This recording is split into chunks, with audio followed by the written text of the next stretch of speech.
Special forces yung patch na yan. Oh, ito. Dalawa yan. Nandito sa braso tsaka nandito dito. Oh. Payag tayo? Pag in-check, hindi. Pag ito, payag tayo? O, asan na yung mga pinklawan dyan? Nagalit na galit sa mga in-check. Wala pala kayong pa-plastic nyo. Ginagago na ho tayo ng kapulisan. Hindi ko maintindihan, Nico, anong klase kayong pulis? Ito pa ha. Ito. Speaking of America, sa tingin ko kasi desperado talaga sila. Amerika ang may gustong mahuli si Pastor Kibuloy eh.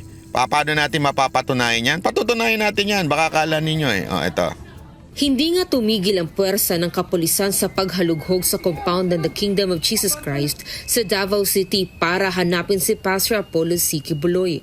At ang lalong hindi katanggap-tanggap rito ay ang mga pinaghihinalang Amerikanong sundalo na namataan sa operasyon na ito ng PNP. Sa isang video ng SMNI, nakuna ng pulis na may American flag patch at insignia badge na Ito ha. Meron pa siyang nakuhanan. Video ho ito ha. Kita ninyo? Baka akala nyo, ano lang ito, picture lang ha. Hindi, video yan. Ito, play natin uli ha.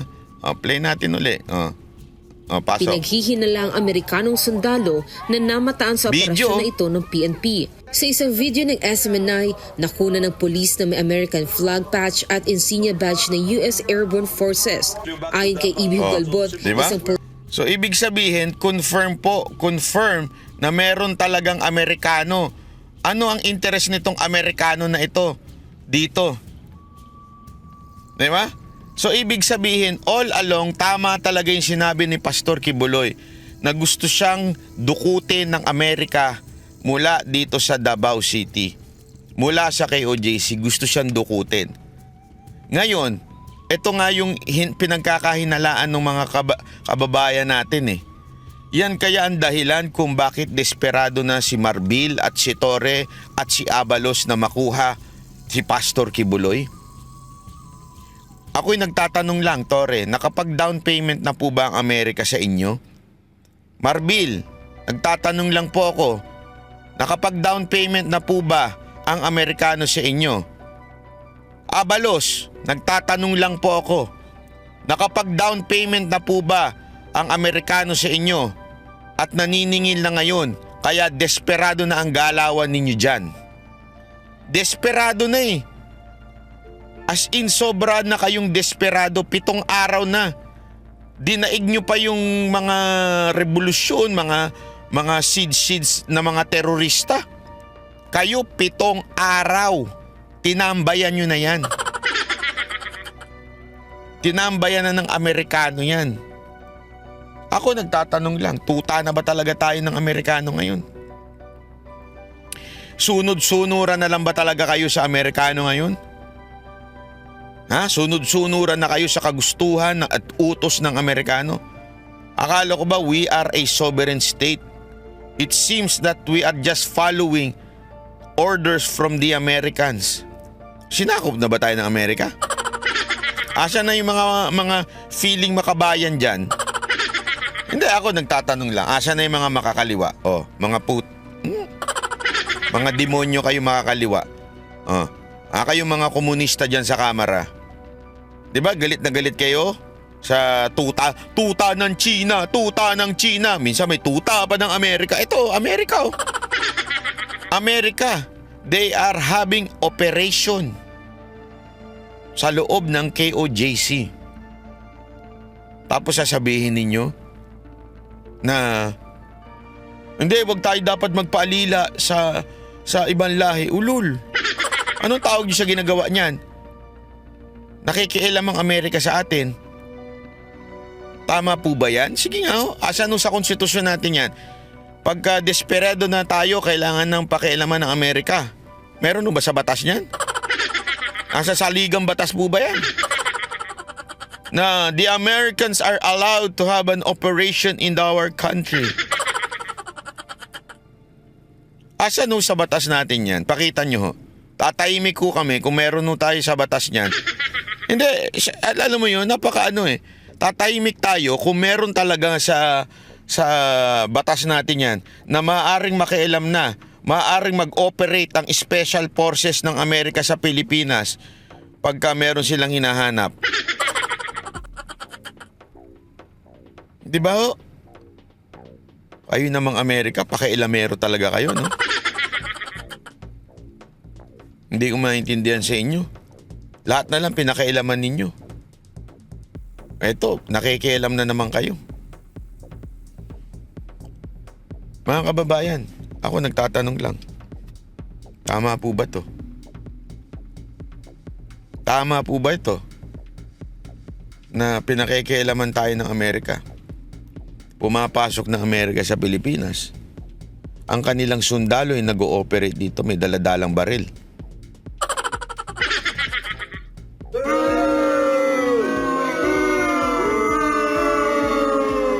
Kailan pa pinahintulutan ng ating batas na isang Amerikano ay may hawak na sandata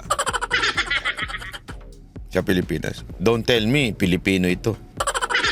Hindi, kasi sinasabi nila, mukha naman Pilipino yan. Oo, bakit? Wala bang PhilAm? Hindi, ang dami-dami sundalo na PhilAm eh. Sabihin, Filipino-American. American citizen na talaga.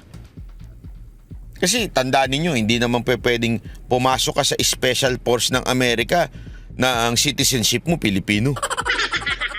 Diba? Siyempre ang citizenship mo American ka. American ka na. Oh. Since American ka na, sundalo ka. Don't tell me, hindi sundalo ng Amerika to. Ano to? Parang si Nino lang? Poser? Pilingero? Yung Nino, kilala niyo yun? Yung bungal? Na pilingero, nagsusuot na pulis na t-shirt. At sabi niya, team leader daw. Nakasulat pa doon, team leader. Tapos may PNP logo. Oh, di ba? O yung ba ibig niyong sabihin? Ganyan lang tong tao na to, poser lang. Hindi, wala, trip ko lang, American flag ilalagay ko. Ilabas niyo to, sino tong sundalon to? Alam niyo, ako nananawagan ako sa mga senador ha. Yung mga makabayan nating senador dyan. Senator Bato, Senator Bongo at Senator Robin Padilla. Senator Robin Padilla, alam ko makabayan ka. Papahintulutan ba natin to? Na meron pong pumapasok sa atin na sundalo ng Amerika. Oh. Anong tawag nyo dito? Video ito, video yan ha. Hindi ho ito invento. Ayan o, video po ito. Operasyon na ito ng PNP. Oh. Sa isang video ng SMNI, nakuna ng polis na may American flag patch at insignia badge ng US Airborne Forces. Ayon kay Halatang halata eh, di ba? I mean, medyo nahihiya nga siya eh. Parang, nakalimutan ko tanggalin. Sorry naman, nakalimutan ko tanggalin. Sana ipatawag to sa Senado. Ipakita ito kay Torre. Ipakita ito kay Marbil. Senator Bato, this is a video. Hindi po ito photo. Senator Robin, video po ito, hindi po ito photo. Sino ho itong tao na to? Sige nga ho, sino ho yan tao na yan? na namataan sa operasyon Hindi niyo ho na ba ito ng ipapatawag PNP. yan? Sa isang video ng SMNI, nakuna ng polis Ipatawag nyo, alamin nyo anong citizenship niyan, bakit nagpunta yan dito may daladalang baril. Mr. President, sa loob ng KOJC yan ha, may daladalang baril. Ano to, may Amerikano ng mga sundalo sa Pilipinas? Bakit may baril ho? Mga sir, mga ma'am, ano to, lukuhan na ba tayo? Naglulukuhan na ba tayo mga sir, mga ma'am? Bakit natin pinapayagan to? Mali ho ito. Hindi ho ito tama. Ito'y isang malaking kalapastangan sa bansa natin na pinapayagan. Sige, payagan na rin natin ng China mag-operate dito. Isipin nyo kung China flag yung nakalagay dyan. Lahat ng laking issue siguro yan. Lahat ng mga congressman dyan, tsaka mga senador, galit na galit yan. Kung may China, isipin nyo China flag yan. Di ba? Nagkataon na American flag, okay lang? Ganun ba yun? Porket Amerika, okay lang?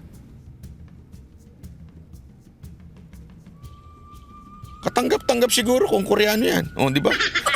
Opa! Ganun. Opa! Di ba?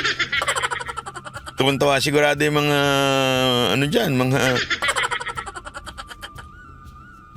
millennial dyan. Hindi, ito, malaking issue to. Huwag yung palalagpasin ho ito. Ito yung malaking katarantaduhan. Malaki hong katarantaduhan ho ito. Paglapastangan ho ito sa sovereignty ng Pilipinas. Asan na yung mga makabayan dyan? Well, this is not about KOJC or Pastor Kibuloy anymore. This is about a issue na sa bayan natin. Pinapayagan na ba natin ng ibang lahi na mag-operate dito? Hindi ho tama ito, mga kababayan. Magising ho tayo. Tinatarantado na tayo ng gobyerno to. Tinatarantado na ho tayo ng PNP. Papayagan natin ito?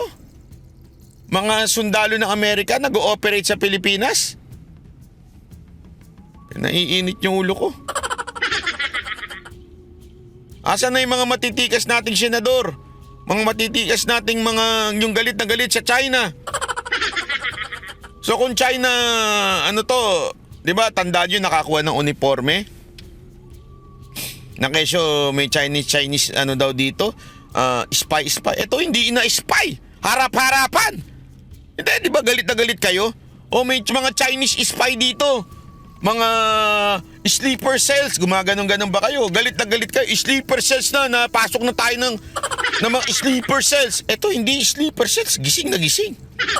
Dilat na dilat si kuya. At proud na proud siyang suot niya at may daladala siyang baril. Proud na proud siyang daladala niya ang flag ng Amerika at meron pang patch. May patch yan ha. O ayan patch na nasa kaliwang bahagi ng kanyang braso. Makikita nyo. Sa isang video O ayan no. Special forces siyang patch na yan. O ito. Dalawa yan. Nandito sa braso tsaka nandito dito. O. Payag tayo? Pag in-check hindi. Pag ito, payag tayo? O asan na yung mga pinklawan dyan? Nagalit na galit sa mga in-check. Wala pala kayong pa-plastic nyo. Hindi ho ito labanan ni Pastor Kibuloy ha. Huwag kayong mag-ano dyan.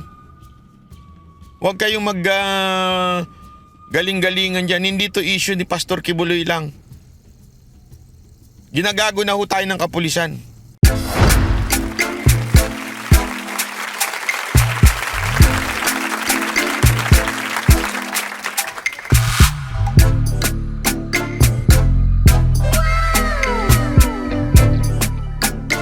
The next performance will start momentarily.